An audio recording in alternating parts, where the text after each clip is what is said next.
Good morning and good afternoon, race fans, and welcome to round 7 of the HCCL GT4 Challenge, live exclusively on TRTN. As always, I'm Regan Clark. You join us in wet and weary conditions here at the penultimate round of the championship, here from Magyarország, Pest County, Hungary, and the mighty Hungaroring Grand Prix circuit.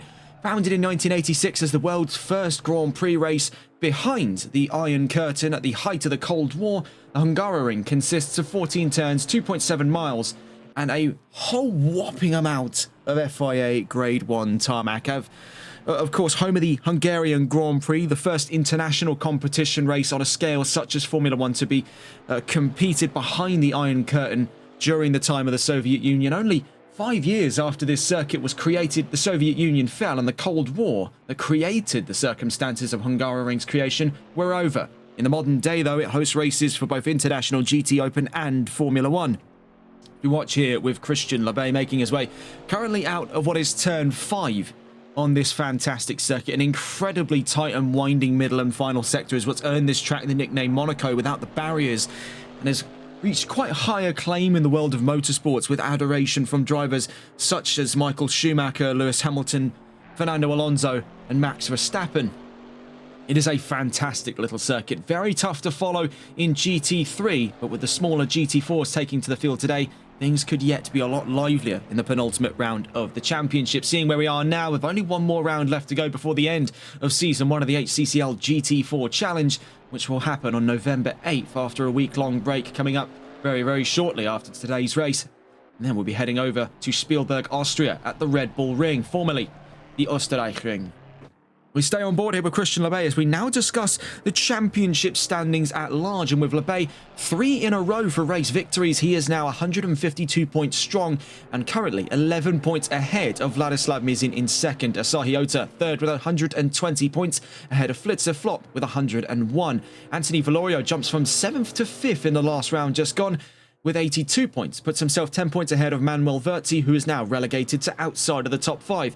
Timo de Tosto 7th place with 65 points ahead of Matthew Copsey with 64. Tom Wells, last week's Driver of the Day award winner with 59 points, is in 9th and ahead of Stephen Sutton, who rounds out the top 10 with 55 points in the championship. It is looking very, very strong today for a lot of these drivers, and the chances here, with the maths being done in the background for Christian Labbe to take home the championship right here and now in the Hungaroring, remain very, very high. I think the circumstances that were discussed is that he has to finish at least 3rd or above and outscore Asahi Ota.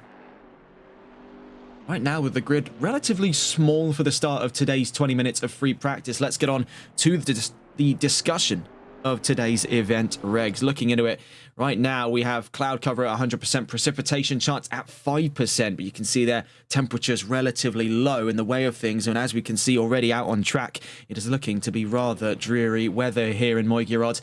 We see here Labbe navigating that middle sector once again, this time on flying lap conditions. Looking at the balance of performance for today, as sadly we don't have enough data to give you a comprehensive rundown of the qualifying predictions. We can, however, take a look at the balance of performance and see who is going to be getting the most out of today's BOP. Aston Martin and McLaren definitely at the forefront of most thoughts here. 35 and 21 kilos shed from the V8 Vantage and the 570S. Chevrolet not too far away at all, 18 kilos. It's one of the best BOP packages all season for Christian Labbe in the 119. Other eyes would have been on drivers like Dion Helgelian. We'll have to check around to see if he's with us today. Looking further down, 13 kilos off of the Ginetta G55. So for Tom Wells, who won Driver of the Day, the first ever official accolade of the TRTN Driver of the Day award, as authenticated by the folks at the High Caliber Community League, will be seeing great benefit in today's BOP. 13 kilos off of his already featherweight Ginetta G55. Rounding out those negatives, we have BMW losing 6 kilos off of the M4. So for Elias Federico de Sabato in the number 10 car, he will be seeing great benefit in that today. Then into the positives, Alpine gaining 8 kilos. Porsche back on the short end with 10 kilos, but not anywhere near Mercedes with a whopping 22 kilo ballast coming into round 7 of the championship. With Labbe already down across the line at 159.590 being his previous time there. Let's see how it stacks up against the next times to come onto the charts here. Next to the line, as a matter of fact, comes Tom Wells in the 818 Ginetta, still rocking the Golf colours, and he goes faster than Labbe by 1.075 seconds. Bear in mind the championship race the championship chances are raised to quite high standard coming into this round here, especially because by way of technicality, with currently looking at the attendance charts, Vladislav Mizin not set to arrive for today's event, so it does leave him exceedingly vulnerable not only to losing his position in the championship off of Asahi Ota, but fumbling his chances at a championship title, of which could fall into the hands of Labe right here and now in Moigirod. With Tom Wells on a surprising opening streak there, 158.515 in the titular Ginetta. Could this be the perfect storm to create conditions necessary for Ginetta's success today? Only time will tell us different. Looking further around the field, we can see Flitzer flop here with McLaren. One of two McLarens registered for today's event. Alongside him will be the 41 of Anthony Valorio in the McLaren 570S pairing. We can also see down towards the line in a moment's time the number 7 of Stephen Sutton with Mercedes AMG on his way currently out of turn 14. Across the line he goes, and what time does he put on the charts then for the opening of free practice? And sadly no time on the charts there, but what we can see is progress from the 119 as he's now a 10th up the road from Wells, but this is not normally the gap we expect to see between Chevrolet and Ginetta, so something either is not entirely right over at Chevrolet, or something is going absolutely flawlessly for Ginetta. Really is quite a fine balancing act. We can see, though, it is not without its difficulties. A little bit of understeer there past the exit of turn 12, down in through turn 13 and 14. I believe that will be an invalid time for Wells. We're heading into the qualifying session later on today. Another 20 minutes coming up after free practice. We'll see who emerges on pole position. Sadly, with no sufficient data as to give us a clear indication as to who, all we can do is scrape up the bottom end of data and see who could be in and around that top 50%. I will say, though, in the very late portions of this championship, it is a deceptively low number of drivers. This is rather uncharacteristic of the GT4 Challenge Championship. Only 8 drivers involved. That is quite something. So, heading next towards the line then, one of the new drivers from last round is Elias Federico de Sabato in the number 10 BMW, but he runs wide, so behind him we can see there is Manuel Verzi on his way down towards turn 13. BMW really up against it, and the drivers have found themselves in a rather unfortunate conundrum here, to where it's not necessarily either which way for tyres. You could still feasibly run the slicks, but you will be struggling for grip, like we see here out of the number 10, but you could be running the wets and then overheating them, giving them really only a quarter, if not less so, of their operational lifespan per set. Drivers do find themselves in a catch-22 for tyre choice.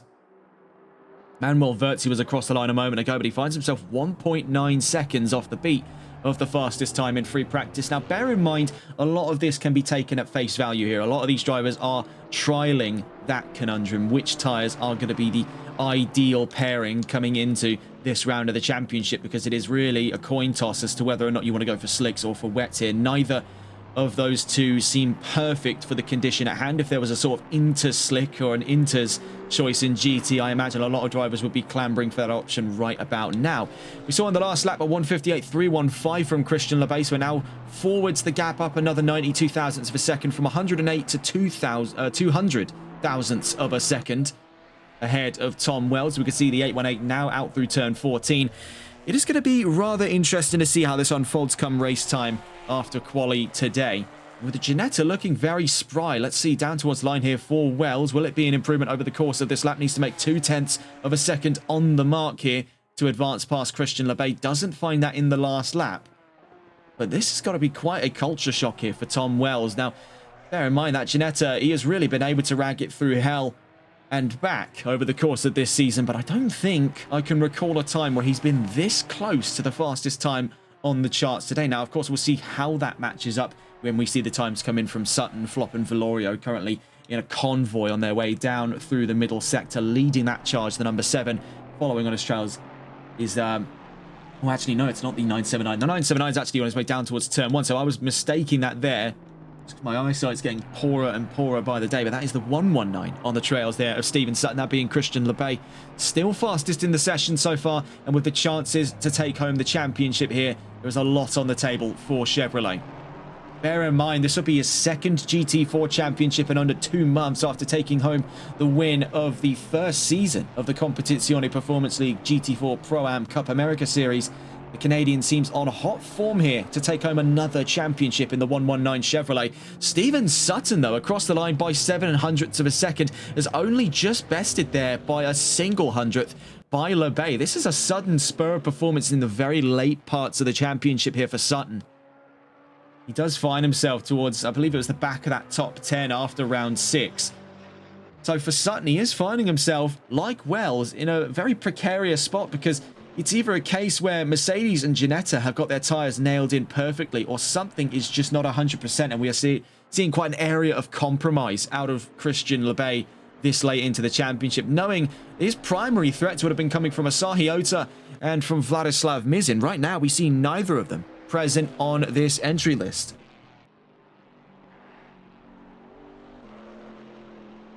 A very bizarre turn of events we're seeing right now in the GT4 Challenge.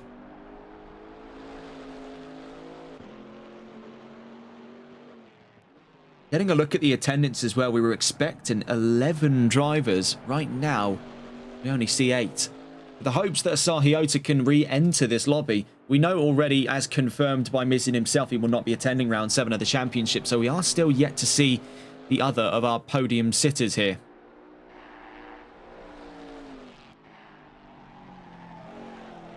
And see on the track behind LeBay at this time, Anthony Valorio with McLaren will stay on board here with the number 41 on his way down through turn 11.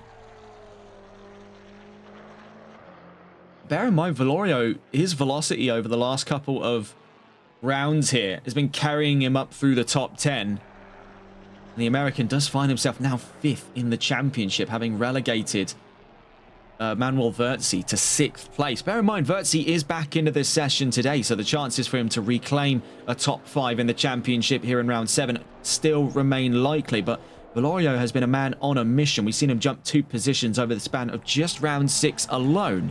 Let's see what he can do coming into the penultimate round of season 1 of the championship. Down towards the line then, Valorio fastest by 263 thousandths of a second. So a remarkable start to his lapping form today. Bear in mind, about 7 minutes left to go. We are still yet to get into the real main meat and potatoes of this event schedule, which is that qualifying event coming up in about 7 minutes. That'll be 20 minutes against the clock here, as always, over the course of this season. But I think these drivers really up against it here for the first time since the season opener to find wet weather being a real pressing issue on track. Now, it could be very likely here. Variability still remains in and around, looking back at the event regs here, at about 1%. So we could see precipitation chances come up a few and even into more medium, if not heavy rain by the event start. So there is still that imminent threat. While the track remains greasy right now, we are in wet conditions for things to progress even further past that,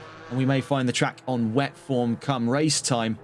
That will really be quite the thorn in the sides here for a lot of drivers, especially as we're seeing at the moment Christian LeBay, who has recently been shown up for the fastest time by Anthony Valorio. Could it be the chances then for Valorio, like he did back in the Competizione Performance League, as the only other of 3 drivers to take race wins, to do it back-to-back, and that was over at Watkins Glen International? Could today be the day Valorio sees another victory in this championship?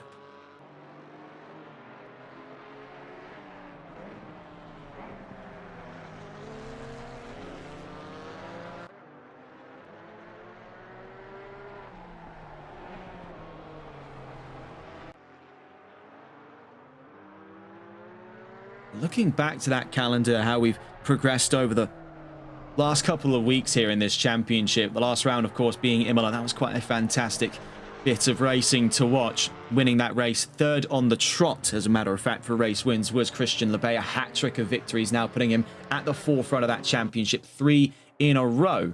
That's the most amount of domination we've seen in this championship, the first of its kind as well for the GT4 Challenge Championship, of a hat-trick victory.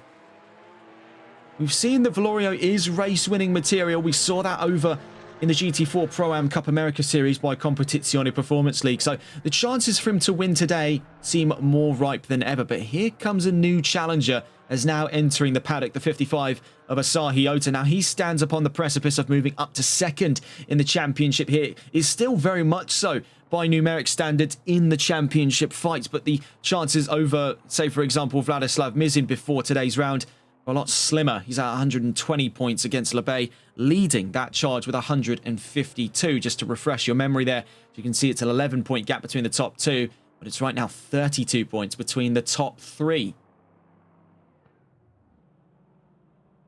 So for Asahi Ota, he'll be entering into this session late. The chances for him, though, to re-emerge amongst the scrum there for the fastest times still remain quite likely. As we know as well, great experience with Aston Martin, both across GT3 and GT4. They are one of the sturdiest platforms for wet weather conditions, so I have no doubts in my mind that Asahi Ota will get to grips very quickly with the Aston Martin in these conditions here in Hungary. You can see, though, it's baby steps as he's now just making sure the tyres bed in, a bit of understeer through turn one. And in that time since, we've also seen just across the line the number 32, Carlos Diaz, up to 6th fastest, also with Aston Martin. But you can see there, did all of that with nose damage on his V8 Vantage. So Lord only knows what happened to him earlier on in that flying lap. Right now, he makes one of 8 times on the charts. Behind him, Verzi and De Sabato. 41 next across the line. Will it be an improvement over a 157? And it isn't for Vilorio, but I tell you who it is for. It is for Wright here. Wright could be emerging as the new winning driver, if we are to believe correctly here. We could be seeing a 4-car qualifying shootout in the next 20 minutes coming.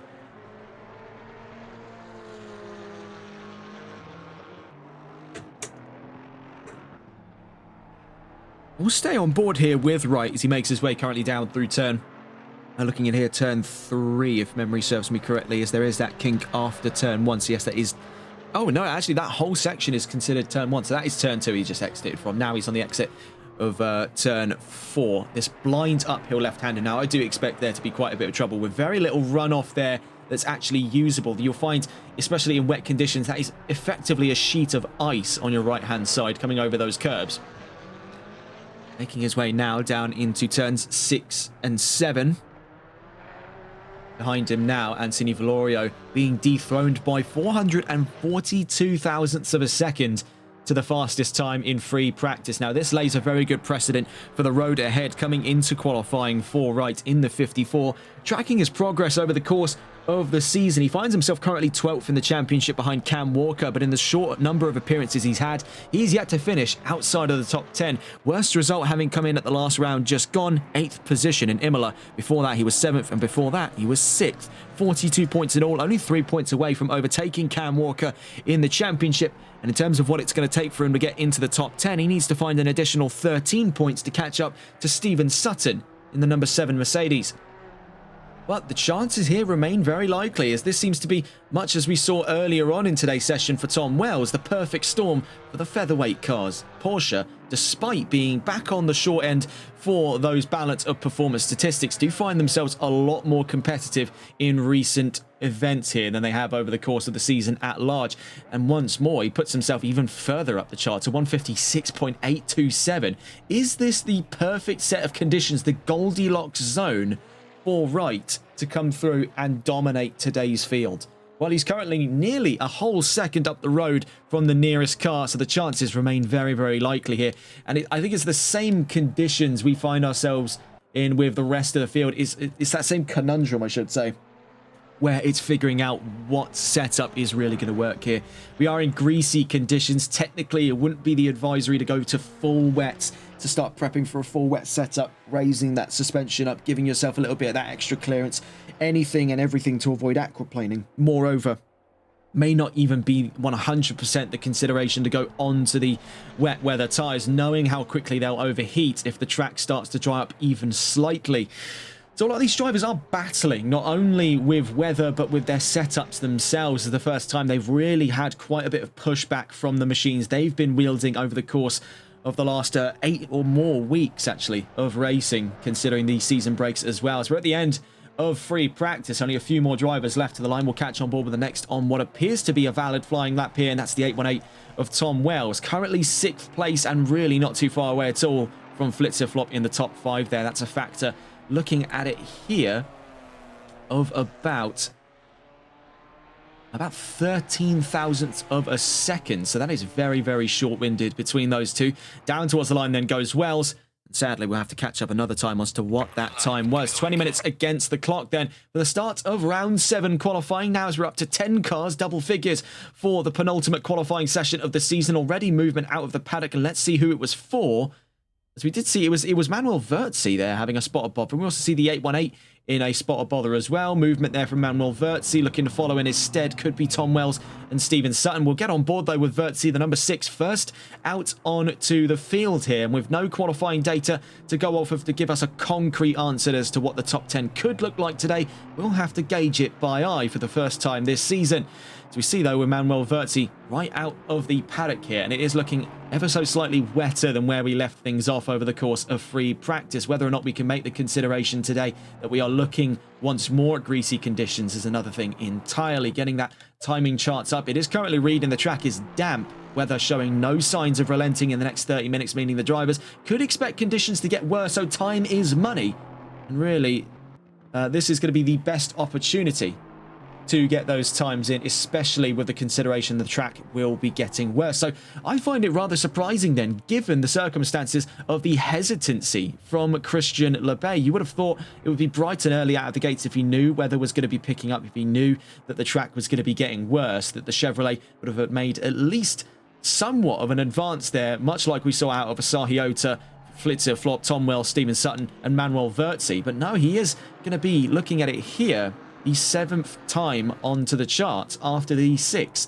Leading that charge though, the number 6 of Manuel Verzi. He'll be our benchmark time for qualifying today, so we'll stay on board with Verzi in that number 6 Mercedes. He'll be our unofficial tour guide here of the circuit Hungaroring, and it is a mighty, mighty circuit indeed. I think criminally underutilized in the world of sim racing. It is a really love it or hate it kind of track, but personally, I think it's brought a lot more good than bad. I'd definitely say there's some worse tracks in Assetto Corsa Competizione. Let's see how Manuel Verzi chooses to tackle this one today. So we'll get on board with the number 6 Mercedes, taking us out of turn 14. So bringing us down towards turn 1 along this opening straight here. Now, we've seen plenty of calamity in the world of motor racing in wet conditions such as these. Look no further than the start of the 2021 Hungarian Grand Prix. A big wipeout down into turn 1 here, and that could still be repeated in the world of GT4s down through this very tight opening turn 1. There is great opportunities for some side-by-side action carrying out through what is still technically the exit of turn 1. Some classify that as turn 2, but this is the official turn 2 down here. This sweeping, slightly off camber open hairpin left brings us into a very sharp, also slightly off camber right-hander. Now, the chances here when surfing the line of one another to get side by side still remains likely, but this is usually where we see that gap close up and we see them go back into single file, because no one man dare risk a leap over turn 4 side by side. It is functionally suicide. Blind uphill left-hander, much like the blind uphill right-hander, the Sheen curve over at Brands Hatch. Out through turn 5 then, on the run down into turn 6 and 7. Now, we've seen a lot of incidents occur at this area of the track, and for good reason. You can see just how tight it is. I mean, this track didn't earn the name Monaco without the barriers for no reason. Out through turn 8, in towards turn 9, and these really do just loop back in on one another. Very winding, sort of low speed section of the track. Now, for the drivers using the wet tyres, this is going to be absolutely pay dirt, because they will be able to build quite considerable heat in those tyres, of which they can then use the wet line coming out here between turns 11 and 12 to dissipate before the run into turns 12, 13 and 14. Down through turn 12 then, very sharp right-hander, easy to understeer, but you can see a lot of runoff there on your left-hand side. On the way down through turn 13 then, looping back onto itself at another open hairpin, this time in the opposite direction as we rocket out through turn 13 down towards turn 14. Behind him there, Stephen Sutton ran into a spot above us, so it's back into the paddocks for the number 7 Mercedes. For the number 6, though, Manuel Verzi will become the first time on the charts today, so down towards the line. Let's see if it was a valid one in the bookings for the number 6, and that it was. Behind him there, Flitzer Flop goes fastest by 2.2 seconds to kick off qualifying today. Next to the line comes the 818 of Tom Wells in the Ginetta. Then from behind him, the number 54 making his way to the line. That'll be Wright in the Porsche 718. Down to the line then, Wells second fastest. Right next in the 54 across the line and doesn't appear to set a valid time. So we'll cut next on board to the number 10, Elias Federico de Sabato in the BMW across the line, and seemingly the same story. Asahi Ota from behind him with Aston Martin next to the line. Will it be a time for the 55? Yes, it is. Second fastest by just a little under half a second. The 41 next to the line. Here comes Anthony Valorio. Now, he was looking very strong at the end of free practice, 5 minutes in to qualifying, and no time on the chart there on the first flying lap for the 41. We will see one perhaps here from the 119. Christian Lebay took a little bit more time to get out of the paddock, but down across the line, only fourth fastest. So a bit of a poor start, all things considered, and I think that does come with the consideration the track did start out a lot damper. The setup just isn't really clicking together right now.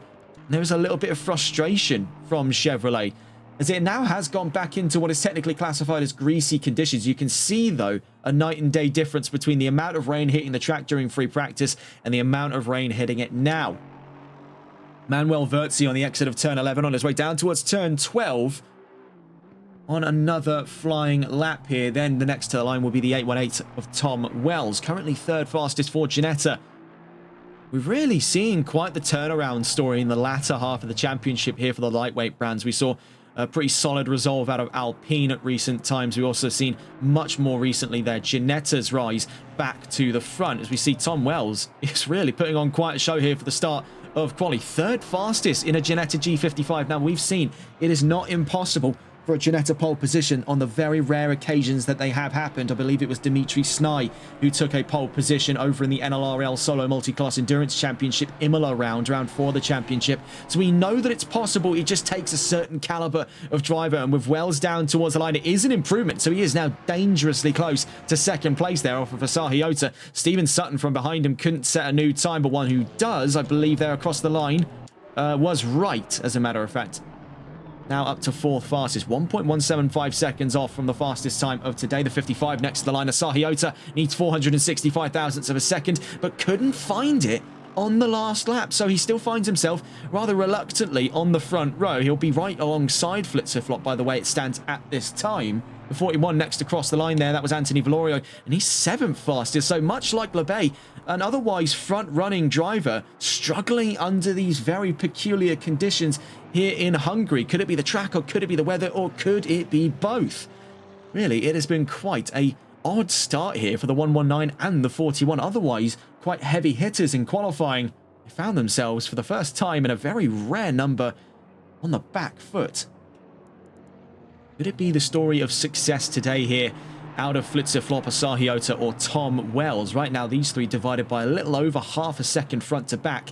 It is very tight here and an oddball assortment. Asahi Ota looking to make his way back up into that front row of the championship. Has the best chance right now with the absence of Vladislav Mizin, currently second in the championship, with Ota in third. Bear in mind, Lebay, and now this is looking at the calculations put forward by some associates of ours coming into today's round. So what it is Lebay can win the championship by finishing third or better, but also has to outscore Asahi Ota by 2 points. So those are your two sort of overlapping characteristics there. Outscore Ota by at least 2 points and finish on the podium or higher. If you can fulfill both of those, the championship will go, by the looks of it, to the 119 Chevrolet of Christian Lebay. But this is not the kind of start he would want to see, given those relatively simple objectives come race time in about 11.5 minutes. Especially given the fact that Asahi Ota is really putting up quite a fight here. The 55 was quite spry over the course of that last lap just gone. So down towards the line, needs 465 thousandths of a second where he couldn't find that on the last lap. He can't find it this time around and pulls it into the right-hand side. The 32 from, the 32 from behind him there. And that's Carlos Diaz crossed the line to start another flying lap with the Aston Martin team. And next to the line right now, the 979, the man on pole position, Flitzerflop, looks to become the third driver in this championship, potentially to take home a race win. Looking again back at those previous wins, actually, sorry, fourth driver, my mistake there. Asahi Ota winning the opening round of the championship, Vladislav Mizin winning the next 2 rounds, and then Lebay dominating for 3 races back to back. There could be the chance here for a fourth on those charts. Also marked the first German driver to win in the GT4 Challenge. So for flip to flop, there's a lot riding on the line here, and right at the very trailing end of the championship, there's still a lot up for grabs. Just focusing back here with Tom Wells for but a moment. This is definitely a very foreign territory. He's not really used to seeing that Ginetta in the top 50%, let alone on the podium right now, let alone the second row and ahead of a heavy hitter like Wright and LeBay to round out that top 5. So he's got one of the greatest opportunities here for a solid result. And could he be looking at back-to-back driver of the day votes? Of course, we'll put that up towards the halfway mark of today's race. That'll be up for you, the viewers in chat, to decide. Of course, the 818 was the driver of the day winner last round out at Imola. We'll see, though, what the chances look like for him later on today. Right now, he's on a very good start here as we're past that halfway mark in qualifying. Third fastest and not too far off an improvement to second fastest in a Ginetta.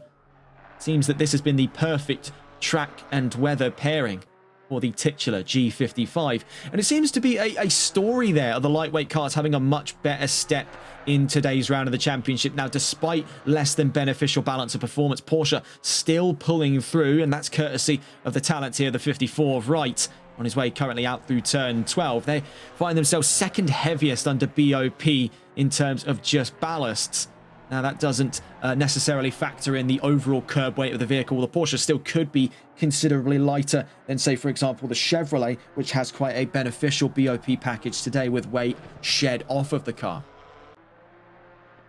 We found, though, in a track like this, and it's been described before as almost like an oversized go-kart track. So for the smaller cars in the GT4 field, this is right at home for them. This is their bread and butter. This is sort of their open tracks, as it were, where you'd need a car like the Chevrolet GT4 to feel the sort of width of a track like COTA, like Watkins Glen, like Indianapolis. You can really feel the room available at your disposal. You'd get tenfold the amount out of the Ginetta. So this is right at home, the Goldilocks zone, not too small like, say, your Alton Parks, your Brands Hatches, your Zolders, and not too large like your COTAs, like your Nürburgrings, you can make the example of as well, just by length alone, or by, for example, tracks like Silverstone.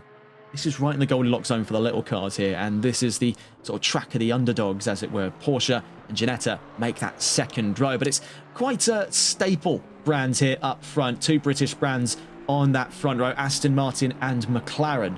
Blitzer Flop and Asahi Ota first and second. 7 minutes and 40 seconds left to go. We saw the most recent improvements there come out of Carlos Diaz, who finds himself in 6th fastest now behind Christian LeBay.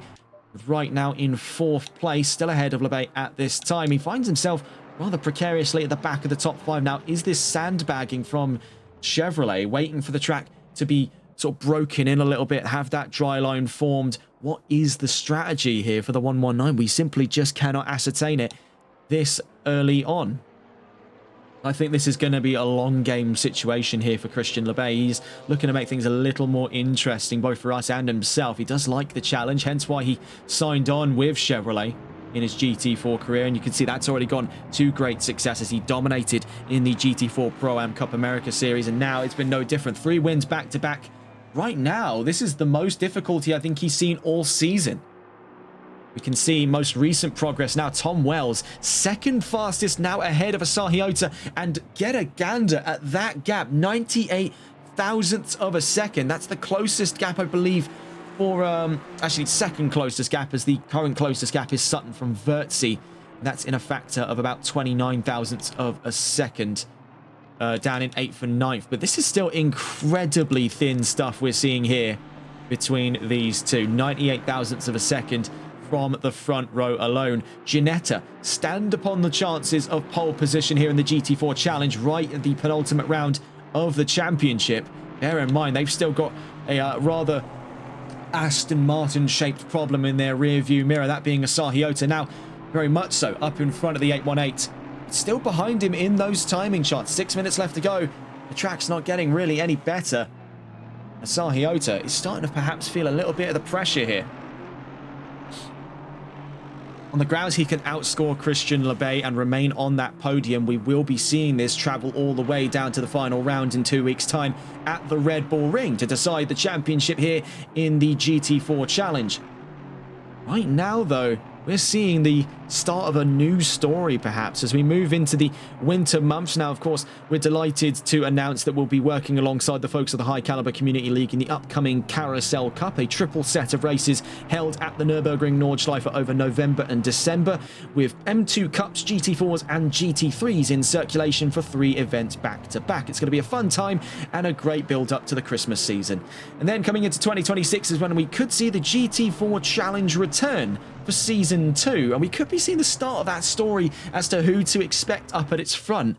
And that could very well be Flitzer Flop and Tom Wells. Oh, it's trouble there for the 979. And just as I spoke earlier on in today's broadcast about the exit of Turn 4, that is precisely what I'm talking about there. If you move even an inch over there onto the curbs to your right-hand side, it's a very tight corner.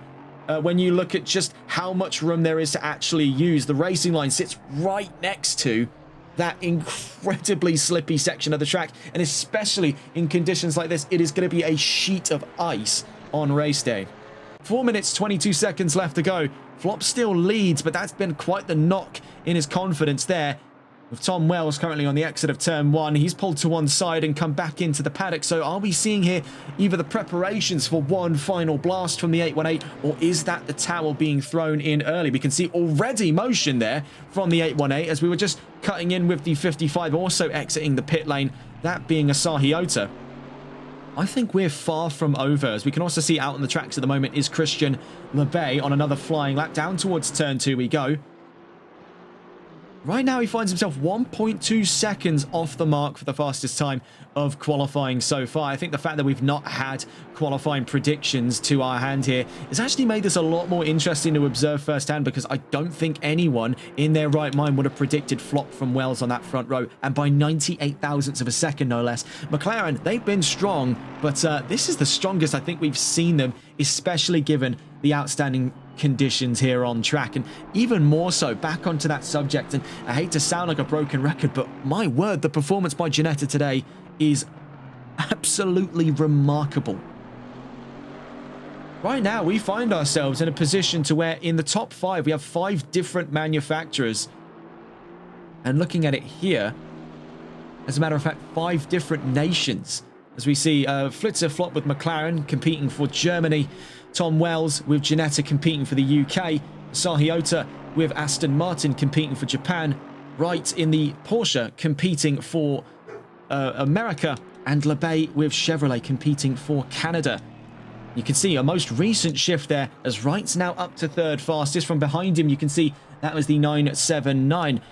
Let's see if we can get a progress report. Speaking of McLarens, let's get a look here with Anthony Valorio. He's on his way out of Turn 11 on his run down towards Turn 12. And he's had a very quiet, albeit understated performance. And this is really quite a far cry of the position he wanted to be in today's qualifying session. We know that he's very confident with McLaren. We've seen him be a routine up towards the front running bunch of drivers. This is possibly the worst qualifying I think he's had all season, and it's a simple case here that something is just not connecting front to rear with that McLaren. You can see struggling to find grip. He's either understeering or oversteering in that 3rd sector. On the exit now of Turn 14, we'll see down towards the line, needs a 1.5 seconds to put himself anywhere near pole position. As he crosses the line, it's not even an improvement over his personal. And he needs to find 47 thousandths of a second to put himself in 6th place. That's ahead of Carlos Diaz in the 32 Aston Martin. The 818 across the line a moment ago, and we saw Tom Wells pull it to one side, so that obviously wasn't expected to be an improvement. But you can see, as one of the closest gaps on track at the moment, that is quite remarkable stuff for Ginetta today. And I think Wells could definitely revel in the fact he'll be starting on the front row. But this is a dangerous, dangerous spot when you consider the cars starting behind him. Now, Porsche, they're quite middle of the road in terms of those race starts. I think that's a little flat 6 engine is doing the best that it can under the circumstances, but it lacks the kind of punch and the kind of gravity that Aston Martin and Chevrolet are bringing to the table with the M177 and the LT1.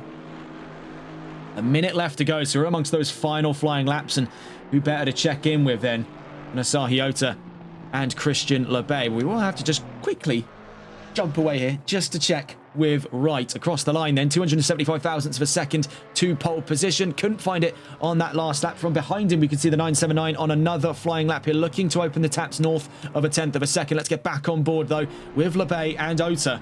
as they make their way down through turn 13. By the looks of the timings here, they should just have one more lap under their belts before the end of quali today. So they're very, very close to the line. They're currently 4th and 5th. LeBay down to the line, following on his trails at the 55.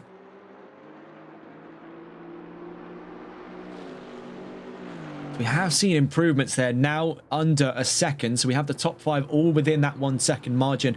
But LeBay still finds himself 4/10 south of Asahi Ota's Aston Martin on that second row, because he pulled to one side there at the end of qualifying. That's the number 10 BMW starting from the back. Elias Federico de Sabato on his second race here in the HCCL GT4 series.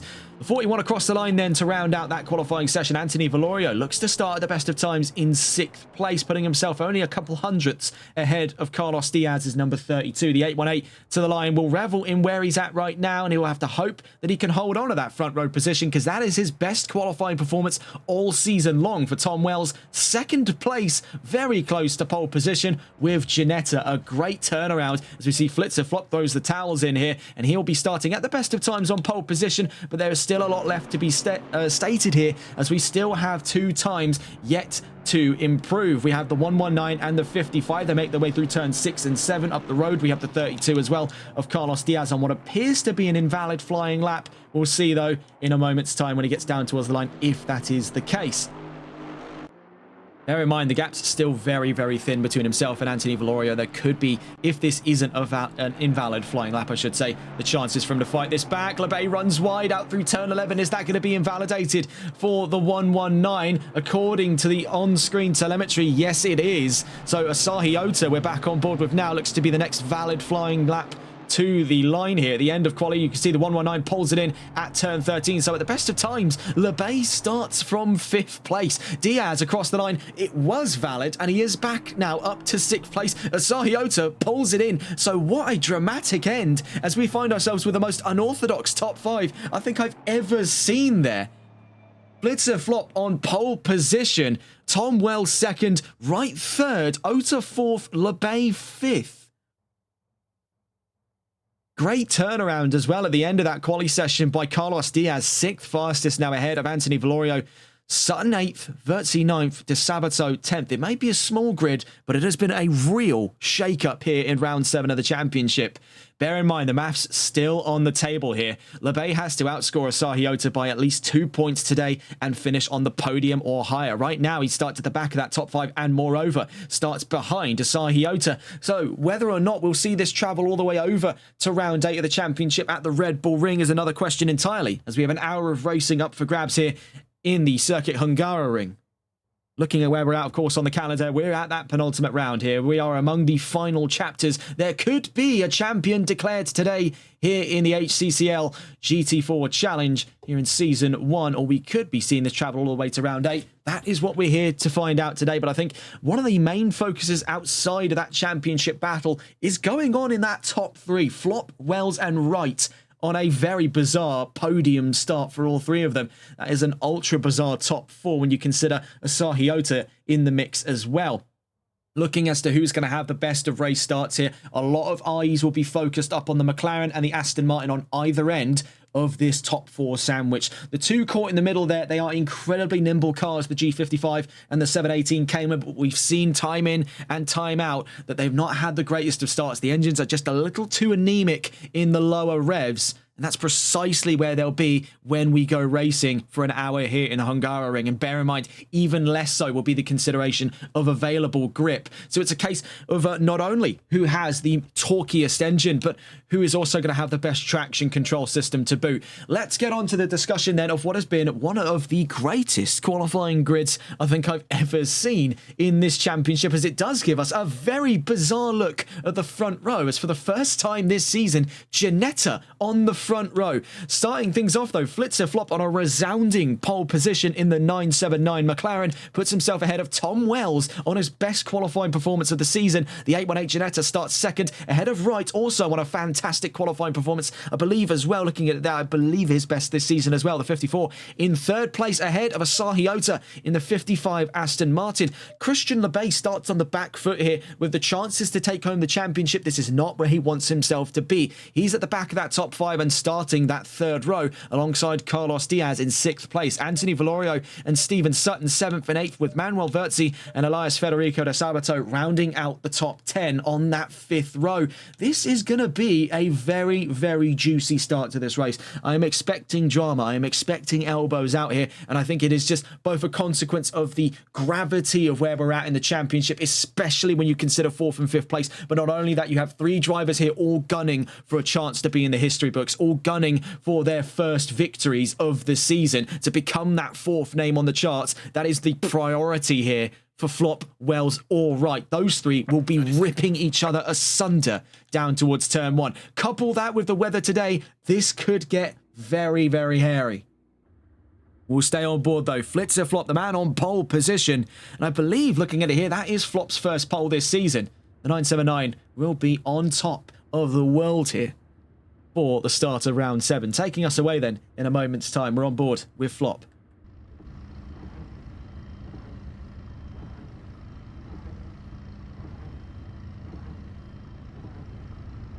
You can see just how close he sits to that Ginetta for the starting grid. So pulling away and starting the formation lap following on his trails there will be the Ginetta of Tom Wells. You can see already the swerving beginning. The drivers trying to build absolutely every portion of heat they can. Flop's not wasting any time there. You can see though that down the opening straight, Wells is a little bit more hesitant to start building heat. You can see right there in the background begins the swerving as well. Just trying to scrub the tyres, make sure they're nice and healthy. Good temperature and condition for the race start. Grip is going to be absolutely vital in these conditions.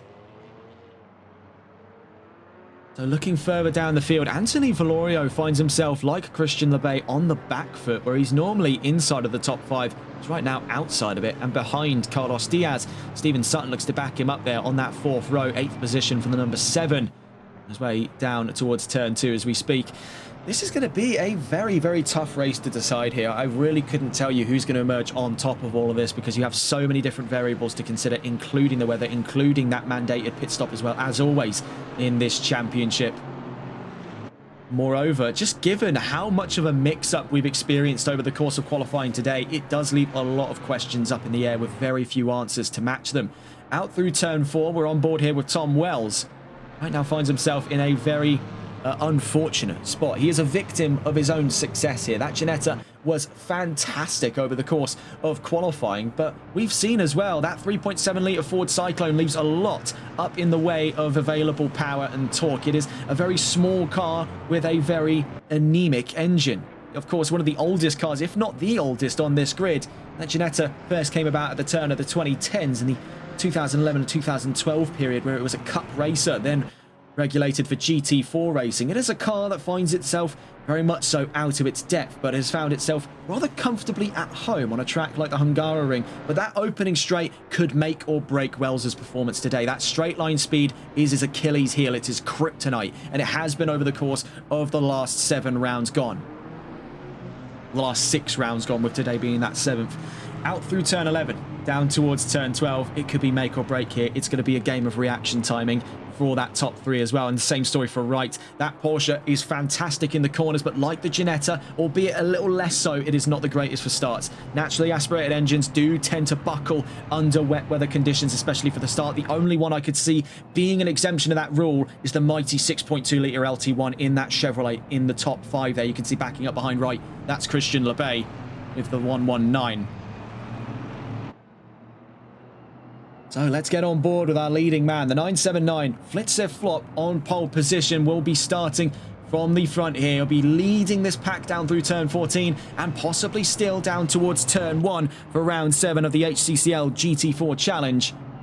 Now, as we round the last corner, not a particularly long run to the line here. An hour against the clock. The penultimate round of Season 1 of the HCCL GT4 Challenge is about to be underway. And without further ado then, ladies and gents, as we roll 10 cars in all, 5 either side of it, it's green and racing here in the Hungaroring. A great start then, as expected by the 979, as we can see a bit of a crunch happening on what is that second row now, as we can see right up and alongside Wells. And as it's nearly 4 abreast down towards turn 1, following on the trails there, Wells runs around the outside on Wright, trying to glue himself to the line of the leading McLaren, and he does so there very, very nicely, but he is still backed up onto the nose of Wright in the Porsche. Lebay now up to 4th and ahead of Asahi beginning his charge for a top 3 finish. He needs to be on the podium and he needs to outscore. Yellow flags out for the cars behind the number 6 of Manuel Verzi, caught up with Elias Federico de Sabato. But let's stay on board with our leading pair here, as this is looking to be a rather dramatic fight for the race lead right off of the bat. I was not expecting this intensity from Ginetta, but we can see with sliding there up the inside, Tom Wells leads in the Hungaroring with Ginetta after only 4 corners. This is brutal from the 818 out through turns 6 and 7. He's now leading the pack, flopped down to 2nd, Wright still in 3rd. Oh my goodness, what a start by Tom Wells. Leads the pack now on the exit of turn 8 and 9. Wells now leading ahead, of Flop falling behind here as Wright and Lebay crunch up behind him for 2nd place. Asahi still in that top 5, right with them every step of the way. Out through turn 11, down towards turn 12 we go. That McLaren is under siege and looking for the inside is Wright. Avoids contact there, but was right up towards the inside, putting his nose where it shouldn't be. He's trying to get inside. Flop's head here. Down towards turn 13 we go. You can see grip has been a real concern. Off in the background as well goes Asahi, but we're watching here in the foreground. It's side by side, Wright versus Flop. He's really up against it for the race start on what is only the first lap. Tom Wells leads by 2 seconds. The 979 is under siege. You can see the 119 opens the taps. Here comes Christian Lebay. Let's try and get on board here. As we can see, Manuel Verzi is into the pit lane on board with Lebay, looking for 3rd place as he runs down towards turn 1. He's had much better straight line speed over the Porsche, but it's very nearly contact between himself and Flitzer Flop. That could be an absolute disaster for him. Get a look at that on the instant replay. Meanwhile, you can still see our drivers down towards turn 2. And this is a fantastic little system we've got in place here. Still side by side between Wright and Lebay. Ota still right behind. Wright putting on a very, very good show of defense here over the course of what is effectively lap 1. Still watching with Lebay. He's actually been backed up a little bit to Asahi at the back of that top 5. Out through turn 4, in towards turn 5 we go. You can see a little bit of desync there when we come back from the replays. Right now, Wright looking to get side by side with Flitzer Flop. This could get hairy here. Let's stay on board with the man who started today's race from pole position. Finds himself really up against the back foot in the fight right now for 2nd place. With Tom Wells disappearing up the road, Manuel Verzi in the pit lane. It has been a very dramatic start here at round 7 of the championship.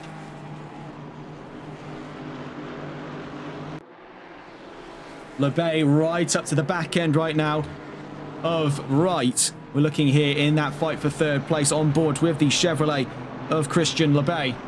Currently the championship leader, could be championship winner by the end of this day. But right now the first of those steps reside in front of him. He needs 3rd place by any means necessary to secure the championship here in Hungaroring. Right up behind him, you can see just the gap right now. He may have to start considering really in the next couple of minutes whether or not this is a fight for 3rd for him, or if he's in that defensive fight for 4th place with Asahi still on his tail. Right now, it's 4 cars technically in contention for 2nd. The most recent of which being that fight for 3rd between Wright and Lebay. You can see the difference there in straight line. He pulls distance from the Aston Martin and he gains quite a considerable chunk of distance on the Porsche. Running wide though out through turn 1. That's left Wright in a very vulnerable position here. Lebay nailing the racing line. Keeps himself very, very close. 0.3 of a second between himself and Wright in 3rd place. You can see running much later onto the brakes there, the 54 ultimately swings it back in and carries more momentum into the next corner. So it seems a bit of a willing sacrifice here for overall speed for the 54 because it gives him a better run out through the next corner. Up through turn 4 we go then. You can see in the wet conditions as well, all drivers practicing quite due hesitance after only 5 minutes of racing. Right now, Tom Wells leads by 1.3 seconds to Flitzer Flop in 2nd, Wright in 3rd, Lebay 4th, Ota in 5th. Behind them there, Carlos Diaz in 6th, Sutton in 7th. And DeSabato in 8th. It's side by side now with the 54 and the 119. A big slide out. Let's see if we can piece together precisely what went on there as Asahi Ota swings through. Now to get side by side with Christian Lebay on the run down towards turn 10 and 11. Let's see if we can catch, though, what went on. Out through turn 11, we see the 55 now get up and ahead of Lebay. It was contact on the exit of turn 7 and 8. So that was a bit of a bizarre one, and ultimately that's cost Christian Lebay more than he's gained, as he's now at the back of the top 5, back where he started today's race, and behind, more poignantly, Asahi Ota. So his chances to secure the championship are waning within the first 10 minutes. Bear in mind, 54 minutes still left to go. Strategy still on the table, a lot still residing in the court of either driver here. Looking back up to that top 2, the gap is starting to collapse a little bit. 1.3 seconds and dropping faster on that last lap by a factor of about, looking at it here, I want to say about 7 or 8 thousandths of a second. We'll actually catch on board with that in a moment's time. As you see side-by-side action here, Wright versus Ota. The Aston Martin around the outside. The 55 swings high through turn 1. Could it be third place? Up for grabs here for Asahi Ota. Now on the exit of turn 1, down towards turn 2. This is incredibly close between the 55 and the 54. It's contact, and into the wall goes the Aston Martin. It's brutal. There goes Asahi Ota out through turn 2. He re-emerges onto the track, but my word, what a clash those two had on the run down towards turn 2. I think there was a little touch there on the... Oh, yes, it was the rear left. So in his efforts to switch him back, Asahi Ota got earlier on the brakes. Wright didn't factor for this and clashed with the Aston Martin, ultimately losing position out to Christian Lebay. That has not done him any favours.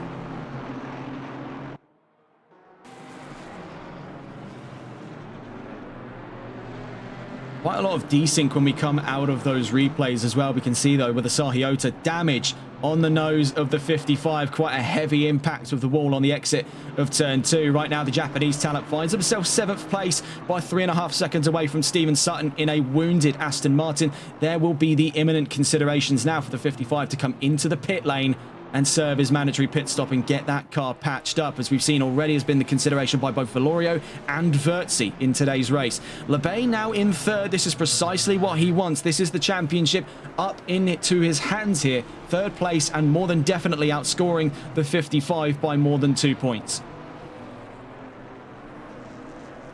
So that one single move there by Wright to try and re-engage the 55 position has inadvertently given Lebay a very, very palpable chance of the championship right now. 52 minutes left to go. A very exciting opening 10 minutes here. Only 4 laps strong into Hungaroring today, round 7 of the championship, and things have kicked off massively. Looking for Flitzer Flop here, as he's now right on top of the leading Ginetta of Tom Wells. Could Flop be returning to the leading position of today's race, back up to where he started this charted saga here?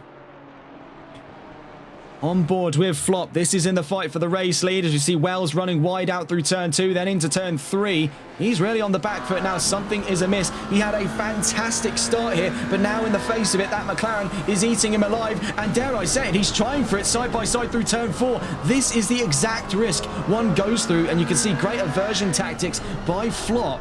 Otherwise, that would have been imminent disaster between himself and Wells.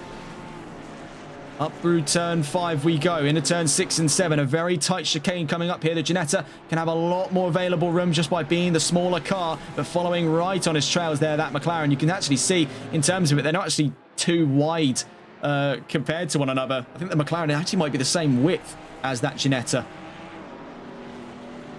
Right behind them, though, Christian Lebay is not too far away at all. So too is the case for Wright. Asahi Ota into the pit lane, the 55, repairing those damages. We're back on board, though, with Flop, looking for a move potentially to the inside as early as turn 12 here.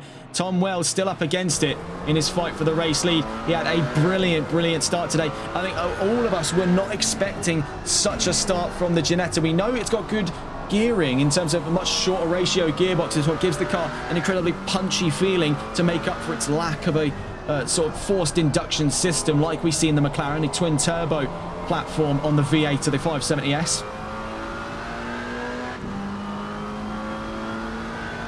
But I must say, I don't think I was expecting, and I'm going to have to eat quite a bit of humble pie on that one. I was not expecting a start of that caliber from Ginetta and from Tom Wells. Asahi Ota has a drive-through penalty to serve, flops up the inside on Wells. A little bit of contact between the pair for good measure on the exit of turn one. Flop back up into the lead. Wells down to second. You can see he has built quite a considerable gap already through one corner alone. 4 attempts, and that invites Christian Lebay and Wright, third and fourth, to come and have a go here at what is the stake of the front row.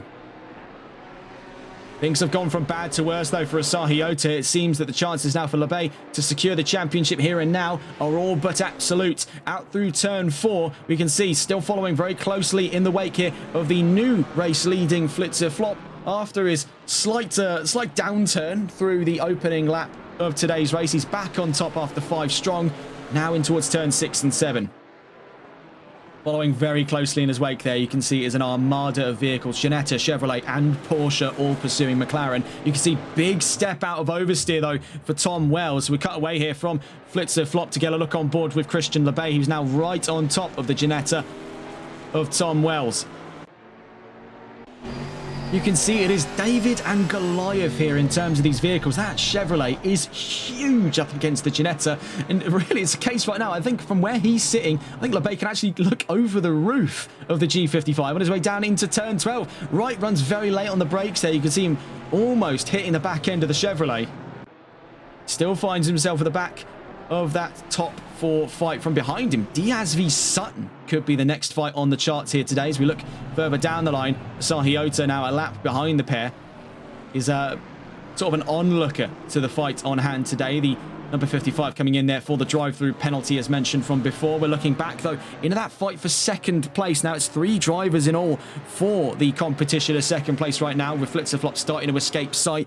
Right now, at its closest point, it's Lebay versus Wells. Down towards turn 1, we're on board with the 119. Right behind him, the 54 of Wright.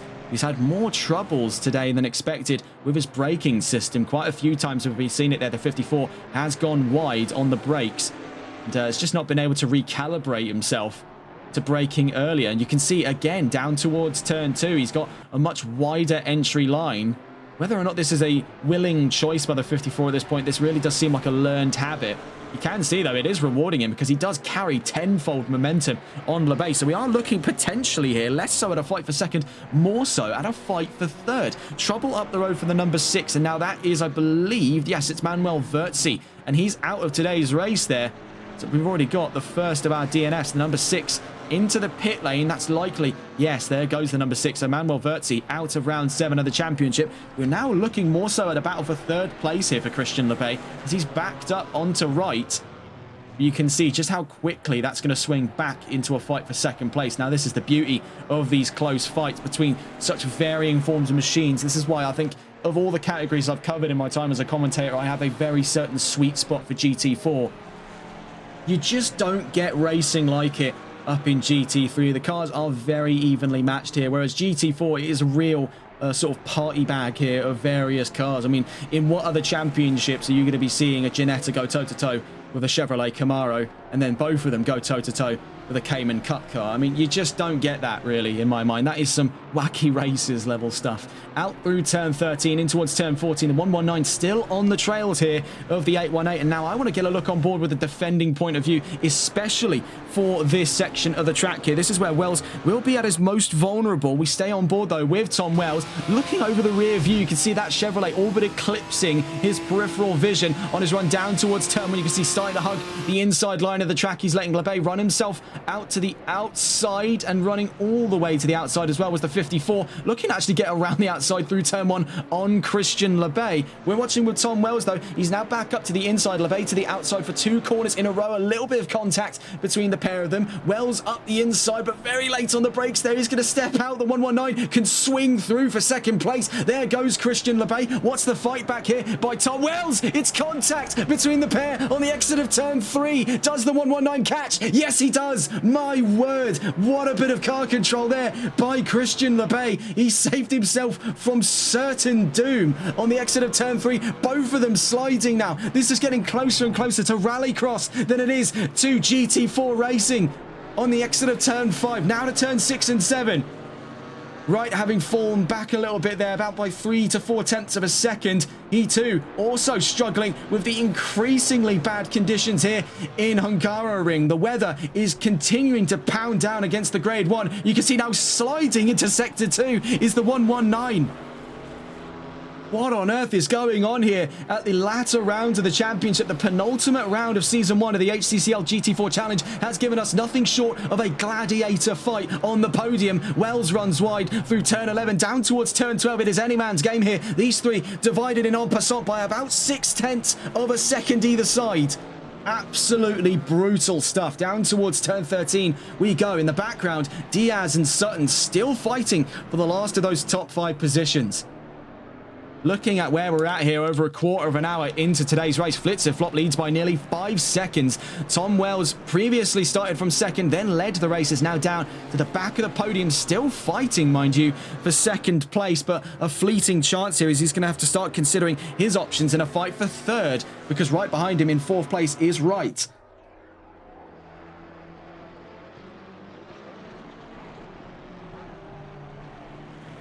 Down towards turn 1, these two still fighting. Much better late apex there by the 54. It's going to give him in very, very good stead. Down towards turn 2, he could actually solidify this one before we even hit the apex. That later on the brakes goes the 54, but is he flying too close to the sun here in his efforts to maintain 3rd place? Yes, he is. You can see his wings melt up through turn 2 as Tom Wells is back up to the podium. Bear in mind, we still have 43 minutes of racing here on track. 2 drivers still having done their pit lane runs early on. That was for damage and incidents from earlier on in today's race. We saw the one that took Asahi into the pit lane, the clash between himself and Wright down through turn 2. We are yet to get a full investigation as to what happened at the start of the race for Valorio. We can reasonably assume he was caught up in the clash as well with Vertzi earlier on today. Wells having a bit of an awkward run through turn 6 and 7. LeBay opening the taps though. He's 1.6 seconds north of the last interval there. These two still incredibly close to one another. A battle of the featherweights on the second row. Ginetta versus Porsche.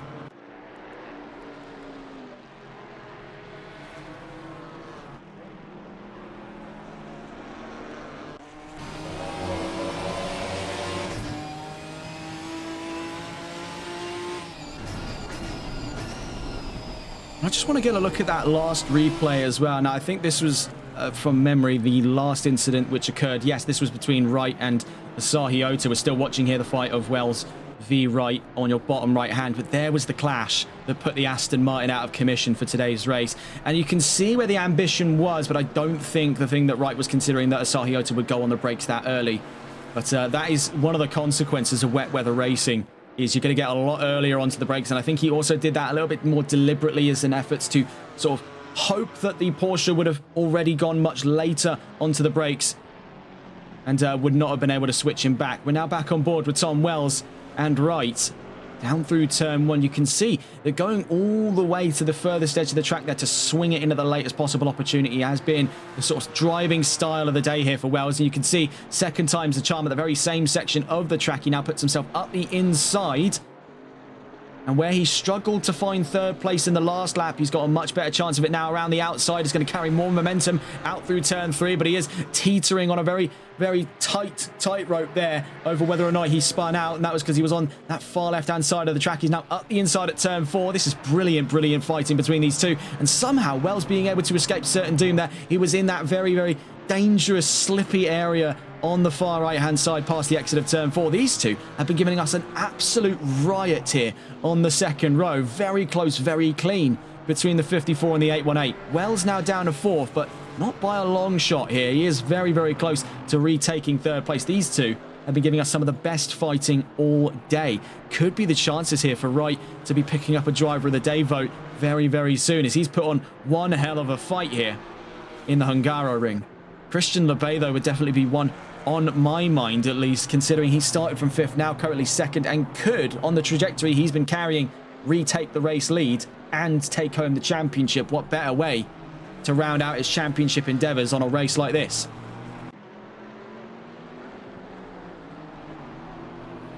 Gap right now between the pair of them around 4 seconds and closing.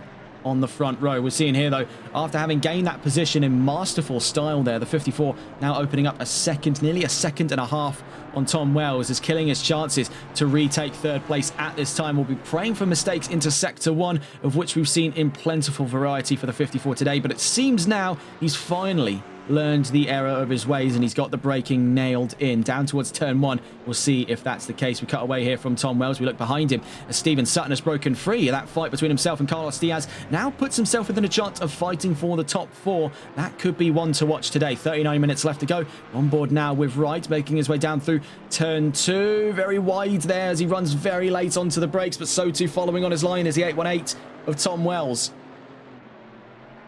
Now, some could make the argument that having that wider entry line is sort of making a V-shaped corner. It's something they do over in Formula 1, but I think that's more a case that he's not done that intentionally. I think he has genuinely just gone wide on his brakes there. Up from turn 4 into turn 5. You can see the drivers love grinding along that rail. That is that rumble strip on the exit of turn 4. A very dangerous spot because already it's upsetting the balance of the car. Moreover, even an inch over onto the right there, and that is an area of just standing water that's been pooling up over the course of what is the last 20 minutes of racing here in round 7 of the championship. So you will be skating your way down towards turn 5 with very little opportunity to fight the car back. You see here with Diaz having since been abandoned in that fight of the top 5, we may actually find ourselves now looking in through Sector 2 into Sector 3 as we're back on board with Tom Wells. Now looking to the car behind him. Steven Sutton could be our next fighting driver today here with Tom Wells. Looking at 4th place down towards turn 12 we go. We'll stay on board with the Mercedes here of Sutton on his way potentially to the 2nd row.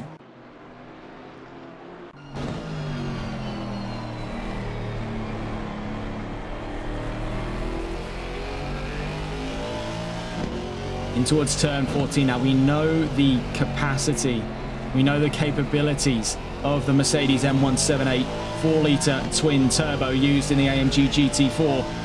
And we know, pound for pound, it's got better straight line speed than the 3.7-litre V6 under the bonnet of Wells's Ginetta. So really, it doesn't take an expert to show exactly who was going to come out on top in a straight line speed endeavours down towards turn 1. Couple that with a bit of slipstream has given Steven Sutton pretty much a red carpet rollout for 4th place there. Very little that Tom Wells could have done at that area of the track to fight him back. But here comes his first of many opportunities as we enter the corners. This is where the Ginetta gets to shine here, especially when you consider those balance of performance statistics, bringing those back up from all the way back during free practice. You can see exactly what we're dealing with. It's a rule of extremes here with Ginetta losing 13 kilos, Mercedes gained 22. Seemingly there's no replacement for displacement. 3.7 is ultimately shorter than 4, and that 4-litre V8 is giving him what for there out through turn 5.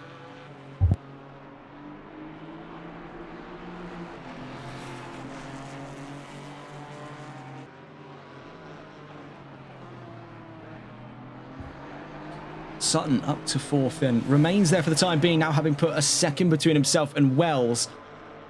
You've got to hand it there to Tom Wells. He did put on a very valiant fight, but it seems now, as the cars with the larger engines are waking up, he is quickly losing ground. The chances to be back in 2nd place remain quite thin for the 818, but you've got to hand it to him, the kind of performance he had over the course of qualifying. Had it been just a slightly different day, some slightly different weather, maybe some slightly different cars, it could have made a world's difference for Wells. Nonetheless, he's still in the top 5. And quite a distance, mind you, away from the nearest car to him to take position from him, being Carlos Diaz, 8 seconds down the road from Sutton at this time.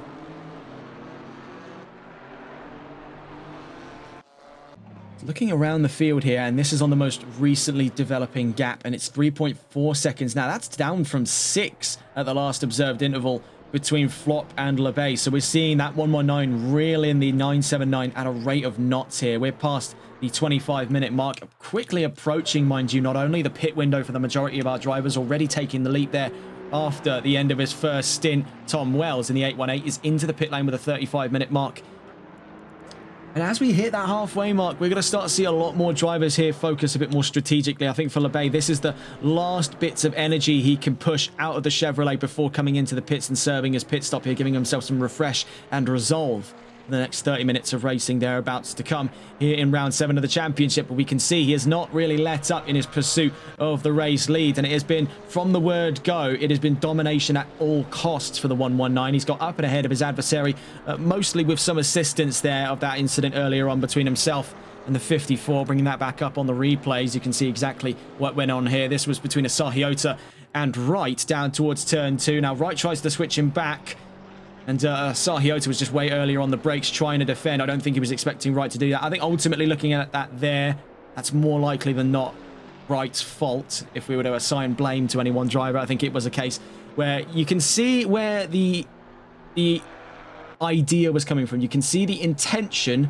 but the execution leaves much up to desire, and I'm sure the 55 would agree with me on that, as he didn't put a foot wrong in that incident from earlier on in today's race. LeBay now dropping the times down to south of 3 seconds.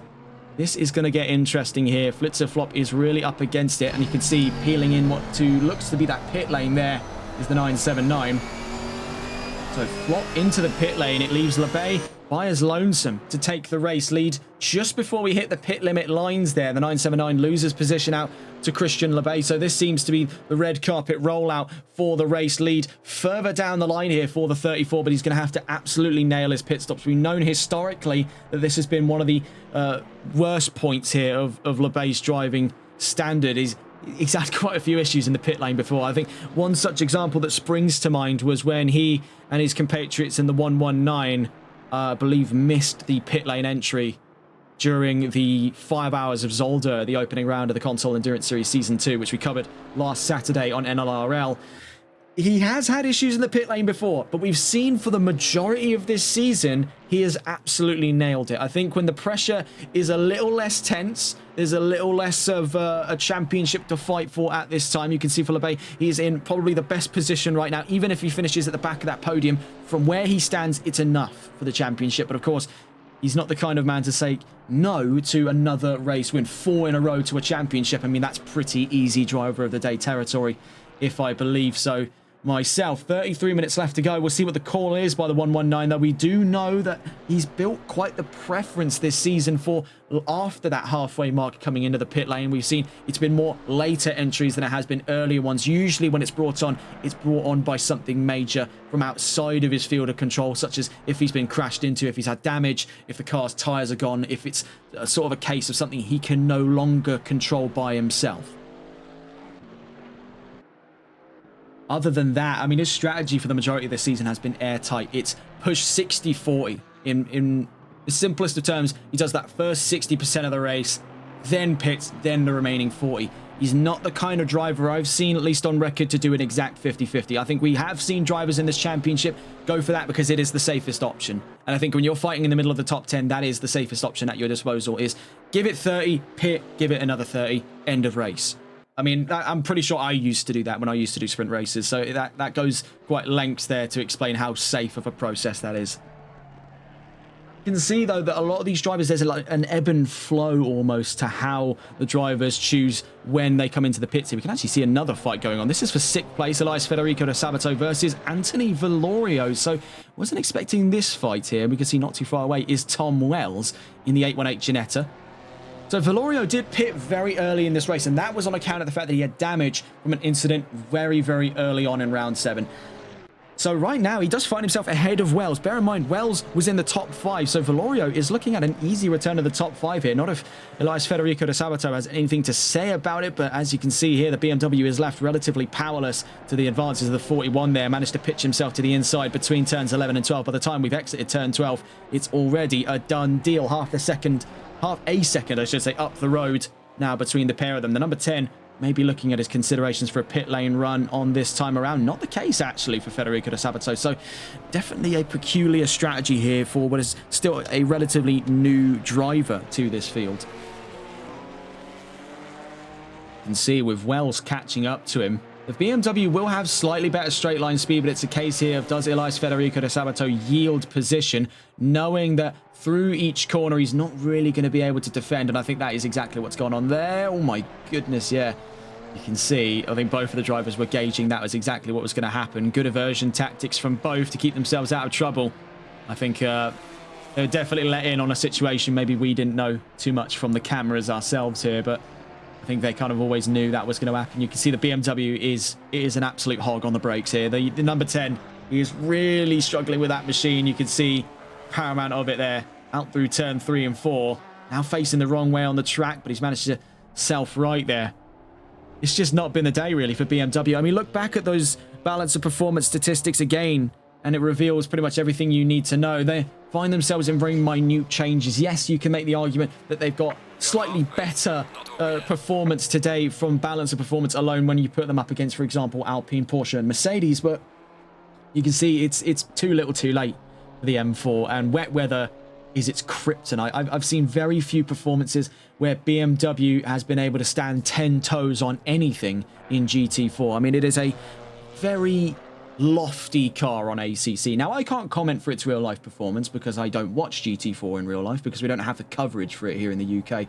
But of the small amounts of stuff I've been able to see, this older generation now, bear in mind this has been replaced, wasn't the most popular for its time. I think a lot of people were still teetering in that direction for example, Aston Martin, for Mercedes, McLaren, Porsche. I mean, in the modern day now, if you want good front-engined GT4 cars, I mean, Ford will sell you one from the factory, and that's been quite an up-and-comer. I mean, in the world of GT4 racing, I think little tidbits of it I've seen. I think it was over in the British GT Championships as well, which is a very bizarre sight to see something like the Ford Mustang compete in. I think I've also seen it over in IMSA as well, GT4s over on that sort of side of the pond, over in the American circuit, where Ford has been doing relatively well at this time. We see coming out of the pits then Carlos Diaz as Sabato enters the pit lane.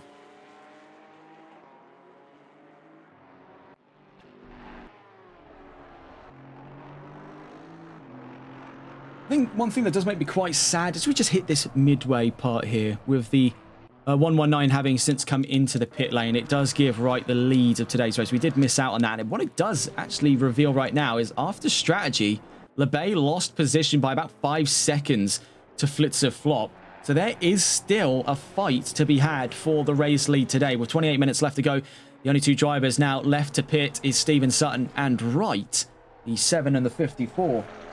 Whilst we've got a little bit of a midway here, I want to discuss the state of GT4 in Assetto Corsa Competizione, because there are quite a lot of GT4s in the modern day now in circulation that we have absolutely no means to access in this game, and it does make me sad, especially when you consider for a lot of them that I'll bring up, they actually had ACC stickers and branding on the cars. One such example that springs to my mind was competing out the Japanese circuit for a while, and that was, as a matter of fact, it was the Toyota GR Supra.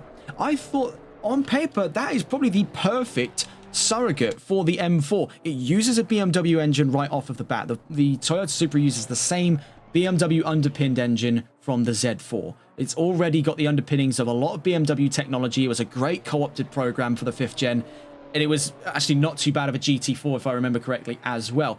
Not only that, you also have a good contemporary if you brought it into the game for the currently existing 6th generation Camaro, and that would be the 7th generation Ford Mustang GT4. That would be a fantastic heel to Chevrolet to have two American juggernauts in GT4 on ACC. We also have stuff from Lotus when they re-emerged to the world of racing at large with the Emira, and that was a fantastic little motor that competes in the British GT Championships GT4 wing, and that does remarkably well there if memory serves me correctly. But we are missing a lot of gaps here in the GT4 roster. We can actually see, having disconnected from the session there, I believe, who was that there? We just missed them at the bottom of the charts. And was that? I don't believe it. It was the 55 as Asahi Ota is out of this race. So that is the requiem knell on the championship for Christian Lebay. I think it doesn't matter what he does now. He just needs to get to 3rd place, of which he will do, because Wright's into the pit lane and following, actually staying out on track for the time being, is Sutton, but Wright is into the pit lane, so already back up to 3rd. This is the final chapter then for the championship here in Season 1, and it has come to an end here in the cold, pouring wet conditions at Hungaroring on a very bitter note. The 55 is out of round 7 of the championship. Christian Lebay looks to be, from 25 minutes from now, a champion here in HCCL. More on that, though, at the checkered flag. We've still 25 minutes left to go. Anything can and will happen, as we've seen over the course of today's race. We're watching here with Stephen Sutton, the last of the late pit stop runners. 25 minutes left to go. We were actually taken aback there when we discussed earlier that Labay was normally the kind of driver to prefer a 60-40 pit stint sort of strategy for these races. We've actually been much closer to a 50-50, and I was surprised by that. But I think if you take where the performance has been for him today, when you take the circumstances at play into consideration, I'm not really looking back at it that surprised that he went for a 50-50 when we spoke quite profusely on the fact that 50-50 is arguably the safest. And with the very mixed bag performance in qualifying we saw from Labay earlier on today, I think he's just playing things safe here because he knows that the circumstances for what constitutes overall victory for him, which is his current priority, he's not super focused by the looks of it of another race win, fourth on the trot for him. I think right now at this very late stage of the championship, knowing that this is his best opportunity now, his entire focus has been on the championship title, of which right now with that recent DNF from Asahi Ota has opened the floodgates here for Labay to come home with a championship under his arm by the end of round 7.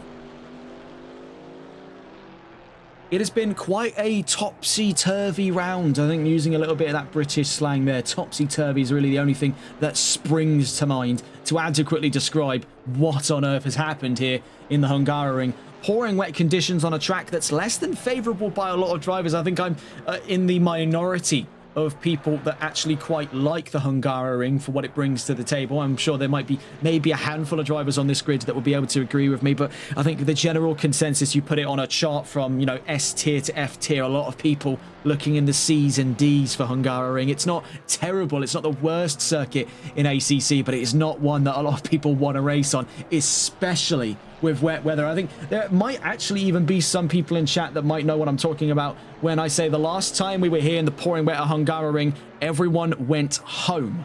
So that is just how unpopular the combination is.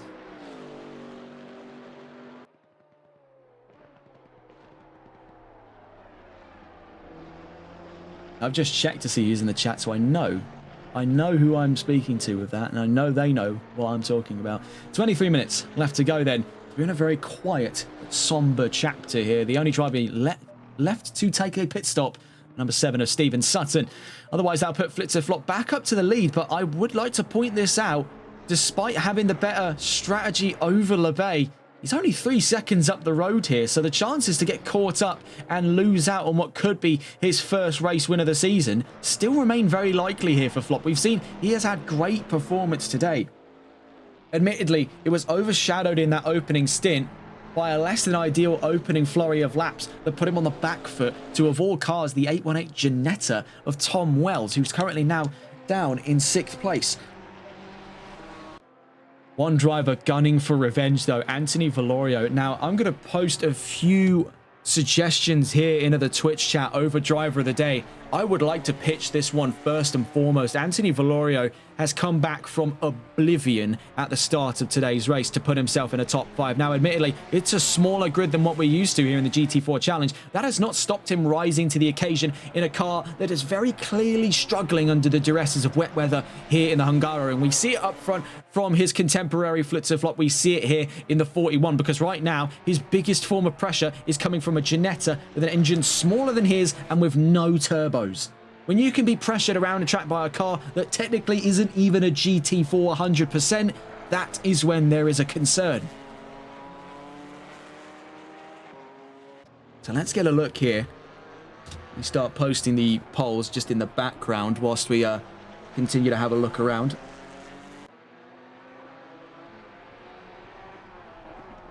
They're on board with Valorio at this time. We're going to try and get on board, though, with Tom Wells. We also want to see what the state of affairs is for the number 7. He stays out for another flying lap. We can see things are still very close between Flop and Labay. We may have to cut on board with those two in a moment's time, though. But we can see with Wells and Valorio, this is currently in what could, dare I say it, be a fight for 5th place. I'm not 100% sure what I am seeing in this situation here, but faster of the two was, as a matter of fact, the little Ginetta. And not by a short margin, mind you. This is by a considerable length here, about half a second or more between Wells and Valorio. So there's real pep in the step here of the 818 in this latter part of the race today.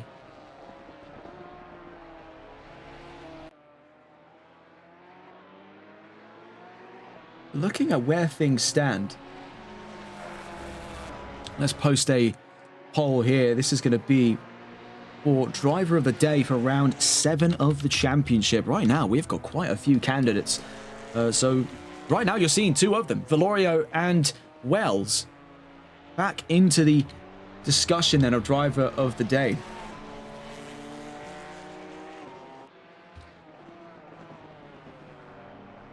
can see Stephen Sutton now into the pit lane. So this is cutting away from Valorio and Wells here, just quickly onto the discussion today of that race leading fight. It now drops to nearly within a second here. Flop versus LeBay is the next fight on our minds right now. We'll stay on board with the Chevrolet, following out through turn 14 in the fight for what is going to be first place in a moment's time.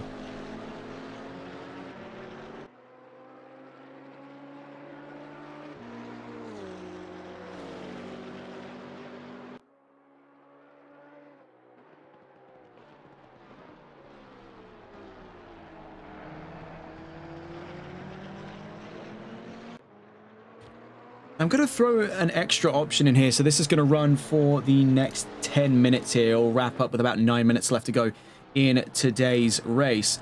But I've thrown in that extra option there for other, and I'd like to hear from you, the viewer in chat, as to who precisely on this field, if you are to vote other, would you say is the likely candidate here? I think we've got quite a bountiful variety of choices there. I mean, chief among them, Valorio, Wells, LeBay, and Flop. Your 4 main choices in driver of the day. I mean, those... Ooh, okay, so from Scallops there, driver of the day for Stephen Sutton. Yeah, honestly, yeah, I can see the logic in that. Looking back at it here, Sutton, he's had a very quiet performance, but right now, no one's scoffing at where he's at. 4th place, and ahead of Valorio and ahead of Wells.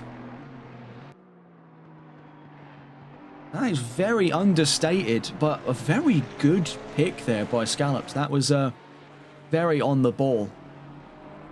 He's snuck around for the majority of today, but Stephen Sutton, gotta say, probably one of the most consistent drivers on the field right now, considering we've not actually seen an occasion where Sutton's put a foot wrong here.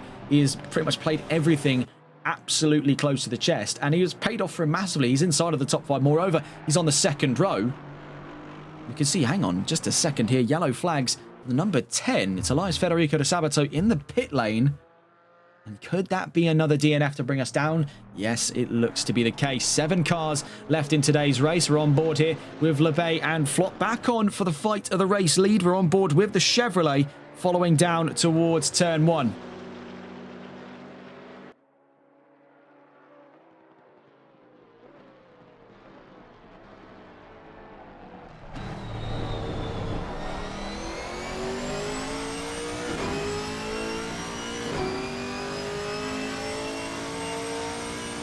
17 minutes left to go. Bear in mind, he's done more than enough to secure the championship for his very own here. This is all just additional statistics for LeBay. I don't think he's content with just 3 wins this season.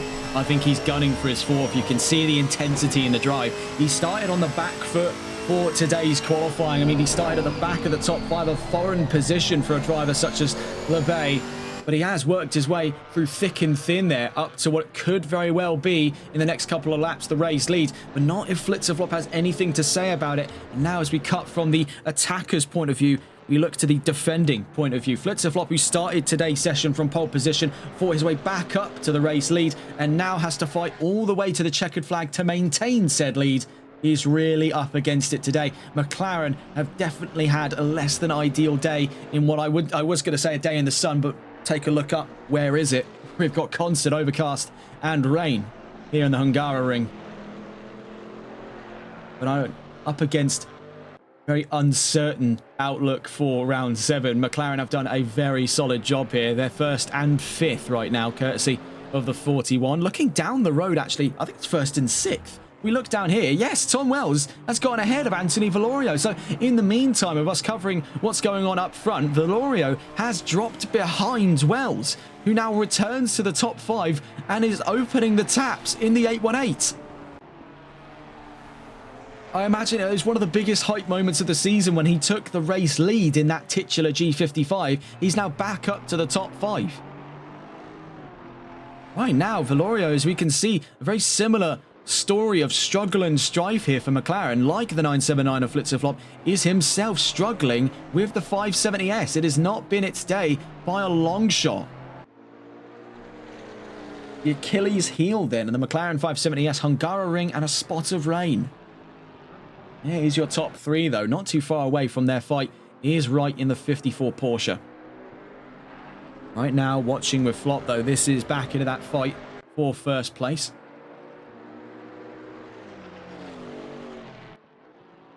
Down towards turn 4, you can see just how planted the Chevrolet is over the curbs compared to the McLaren. It's tiptoeing its way around the curbs here as we accidentally cut away to the state of affairs between Valorio and Wells. They find themselves still very close to one another there at the back of the top 5. In towards turn 6 and 7, then we still watch with Flop. You can see the difference in line there. He hesitates through 6 and then plows over 7th. The Chevrolet, I mean, it's just a bulldozer in the middle sector there. Just plows over both.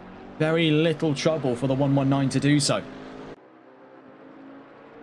It was definitely quite compelling to find out that at the very start of all of this that Lebay would be using a Camaro. I mean, before that point, I'd only covered a handful of GT4 races, and even in there, the Camaro was not a particularly popular choice. I think a lot of people were gunning for McLaren, they were gunning for Porsche, they were gunning for Mercedes. They were your more conventional options. I mean, there was also a sprinkling of Aston Martins in there.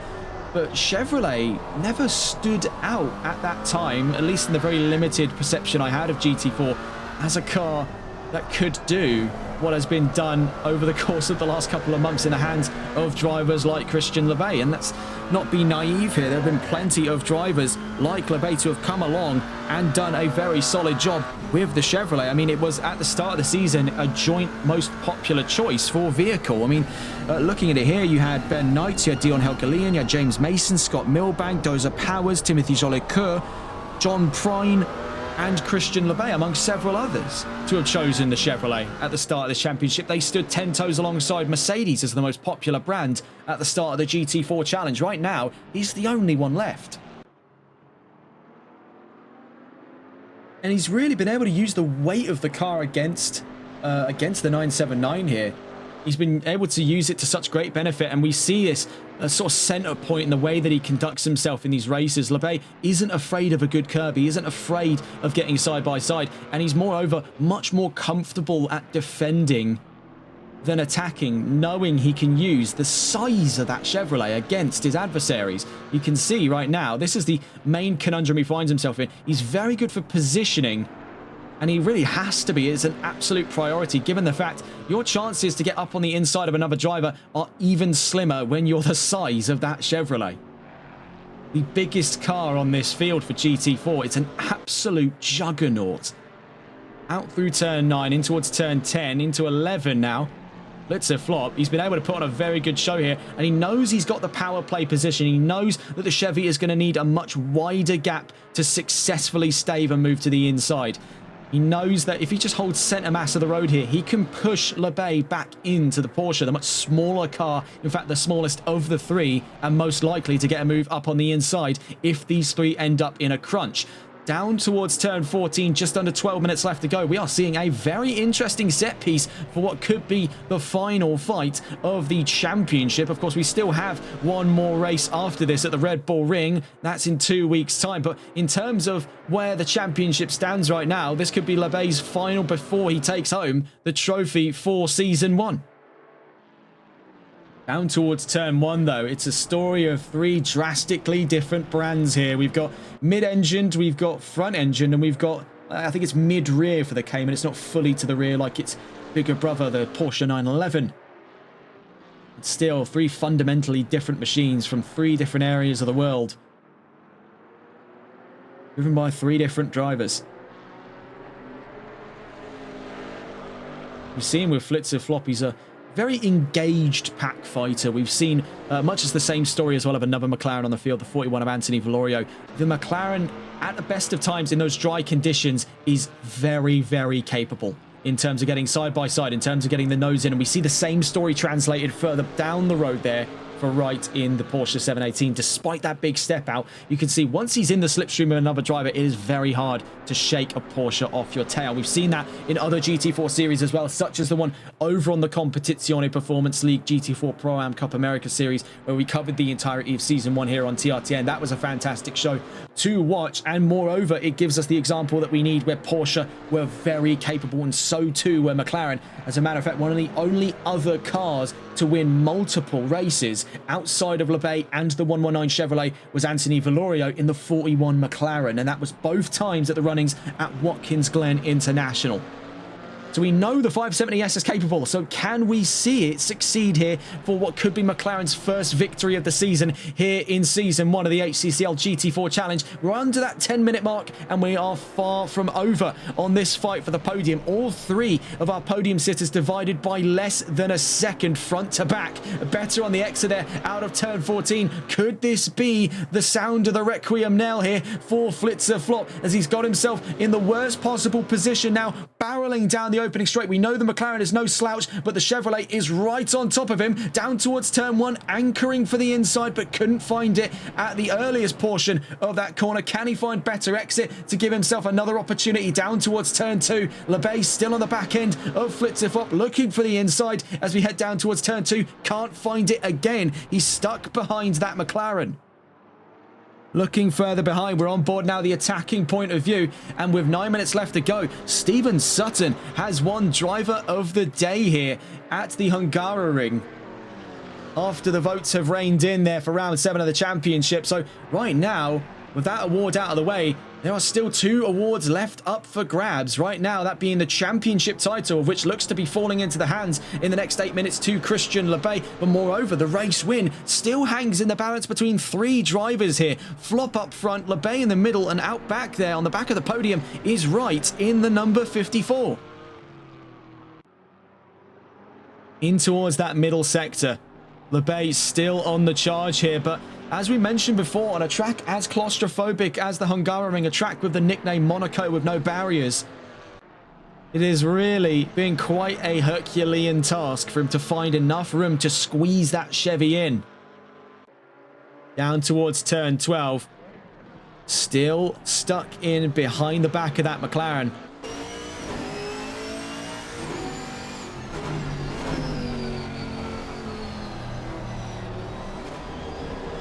And it is very, very narrow between himself and his contemporaries there. You can see almost equal distances as they head down towards turn 14. Running wider, though, for what looks to be a bit of a later apex. Now, I'm not sure to what effect that's going to play for the 54 there. As you can see, it seems more a sign of struggle than anything for Wright. In that last lap, though, faster by about 0.2 of a second was Flitzer Flop. So this doesn't look to be such a clear-cut situation for LeBay. Yes, he may have the slightly better setup. Yes, he has got the better pace with the fastest lap of the race on 156.562 still residing in his hands here. But the case is, when stuck up behind the back of that McLaren, he is powerless here for the greater majority of this track. His best opportunities come here at turns 1 and 2, then perhaps even on the exit of turn 3 down towards turn 4. As we know, when we get into that middle sector, it is practically front from rear. There's very little overtaking opportunity, especially when you consider we have 2 of the biggest cars on the field here. The McLaren is quite wide there, about the same width as the ultra-wide Ginetta, which is using that wide body kit. And moreover, then you've just got the Chevrolet. What I find even funnier as well, the Chevy doesn't really need arch extenders, and I don't think they even use them on the ZL1 model, of which is used as the underpinnings for the GT4R at Pratt Miller Engineering. It is really just that wide by itself.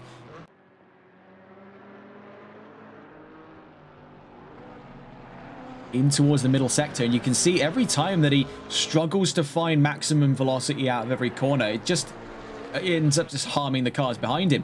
And I think this is something that Flitzer Flop is acutely aware of the fact, and this is why he's doing absolutely everything in his power to defend for everything before that middle sector, because he knows there's no way that LeBay can make a run without putting himself in the line of fire, and he's not looking to risk what would otherwise be a great chance for a 4th in a row race win. But you can see this hesitance isn't paying off particularly well for him, as he's now leaving himself open to the 54. Had it not been a case where that Wright had run all the way over at turn 13, he would have still been alongside here and could have been up the inside for turn 14. So still very few pockets of grip available in a continually worsening track here at the Hungaroring, with the rain continuing to beat down here on the track. 5.5 minutes left to go. This is not so simple as we originally thought. And I imagine this is the same kind of culture shock that's hitting LeBay with full force here, where his mind has been so dead set on the championship over the course of today's race. I imagine if I had to try and get inside his head here, it's come as quite of a shock to have seen such resistance for the race lead. Nothing that he can't handle, of course, but you can see it's been standout defense by Flitzer Flop.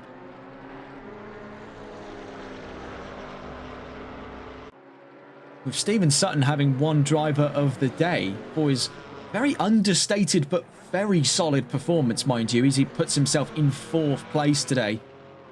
I'd say honourable mention to that would be Flitzer Flop. This has been his most engaged performance of the season here in Season 1. I mean, he has very rarely put a foot wrong, if at all. He has been a standout talent today. But it would be naive to just look up front when you consider the overall. And yes, I would not disagree on the fact that Stephen Sutton is deserving of the TRTN Driver of the Day vote. I mean, that was very quiet, very stealthy, actually, by Sutton. And strategy has been massively on his side. He's played chess and he's not been playing checkers like the rest of the field today. He has been playing for the long game there, and that's actually, if I take a look at it, I believe that could be Sutton's best result this season. So with every reason that he should be getting driver of the day. Looking here, he's at the back. It's his joint best, actually, 4th place. We see, though, nearly 3 abreast, dare I say it, down to turn 13. LeBay getting his elbows out here on Flitzer Flop. He is now tired of waiting, with laps counting down before him, functionally looking at about 2 more laps before the end of the race here, and now he's going full force on the exit of turn 14. He's practically pushing Flitzer Flop's McLaren on the exit of the final corner. Meanwhile, right up hitched to his back end there is Wright in the 54.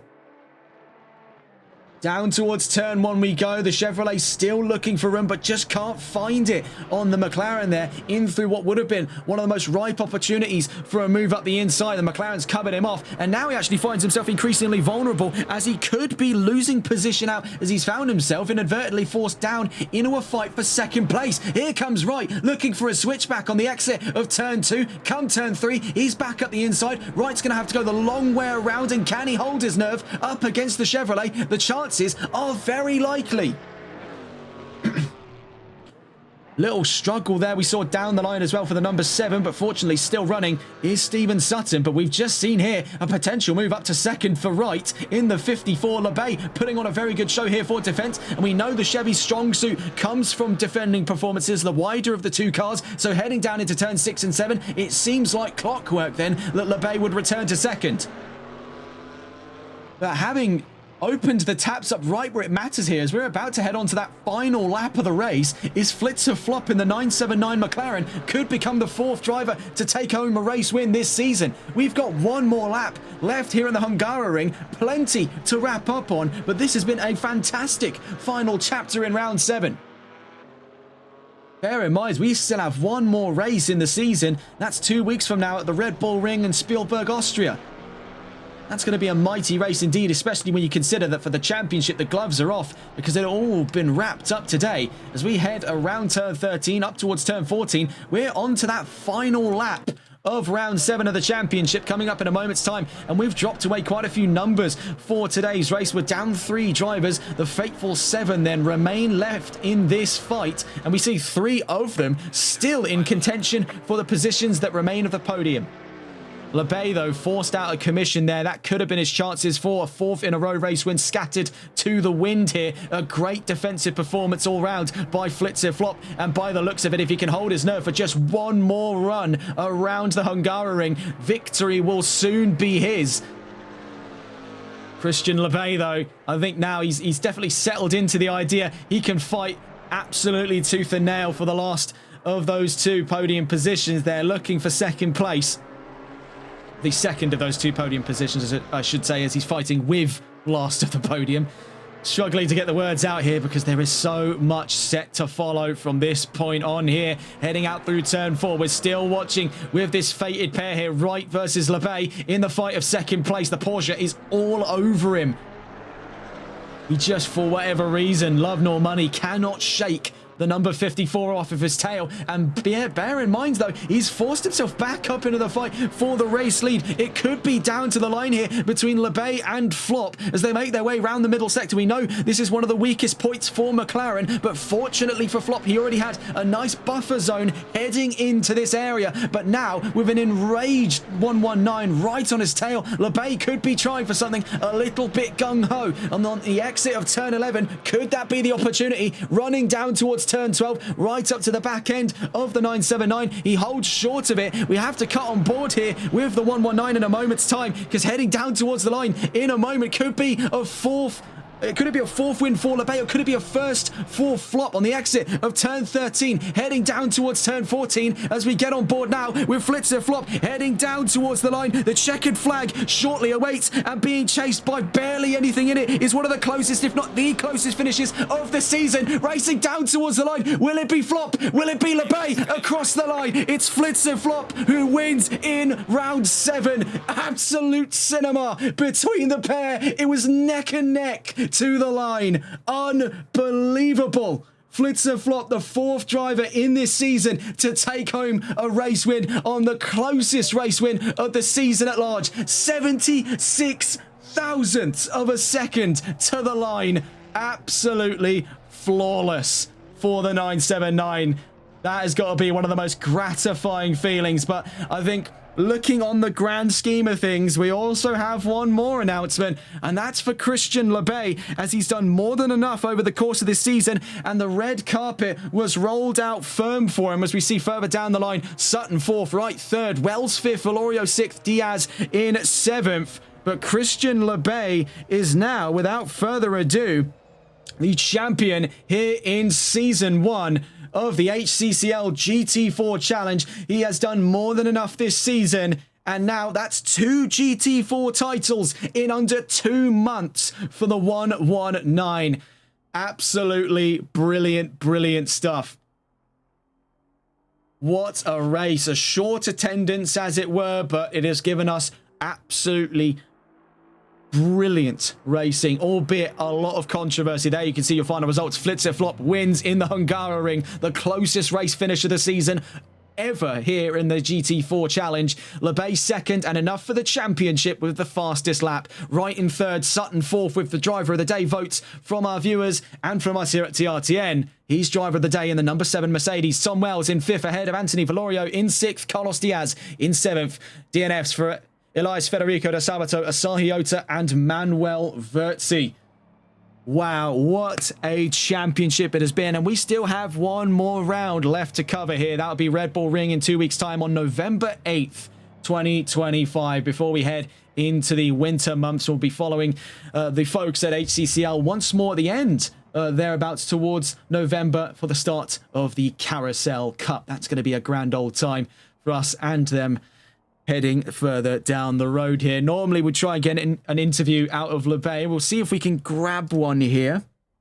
But last time, as a matter of fact, that we contacted him, he actually didn't realise that he'd be getting a phone call at all. But let's see if we can get a word here out of Christian LeBay, your champion for Season 1 of the HCCL GT4 Challenge.